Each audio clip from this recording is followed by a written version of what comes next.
ကျမရေချိုးဖို့ပြင်နေတော့မှပဲတပြနှစ်ယောက်ရုတ်တရက်အိမ်ထဲကိုအတင်းဝင်လာကြတယ်။သူတို့ကကျမကိုအတင်းအာရမဆွဲခေါ်သွားပြီးရေပါးလေးတစ်စီးပေါ်တင်ပြီးပင်လယ်ပြင်ထဲကိုခေါ်သွားကြတယ်။ပြီးတော့ရေထဲကိုတွန်းချလိုက်ကြတယ်။ကျမရဲ့ခြေချင်းဝတ်မှာတန်ကြိုးကြီးကြီးတွေခတ်ထားတော့ကျမရေထဲကိုအမြန်ကြီးနစ်ဆင်းသွားခဲ့တယ်။လက်တွေကိုဘလို့ပဲအသေးအတန်ရက်ခတ်ပေမဲ့လည်းအလကားပါပဲကျမပင်လယ်ကျမ်းပြင်ထိမြန်မြန်ဆန်ဆန်ပဲနှိကျသွားခဲ့တယ်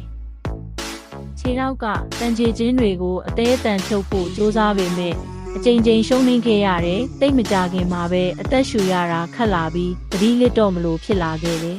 ။ရေအောက်မှာတေတော့မယ်လို့ထင်နေတော့မှပဲကျမရေအောက်မှာပုံမှန်အတိုင်းအသက်ရှူလို့ရနေတာကိုအံ့ဩစရာကောင်းတော့အောင်သိလိုက်ရတယ်။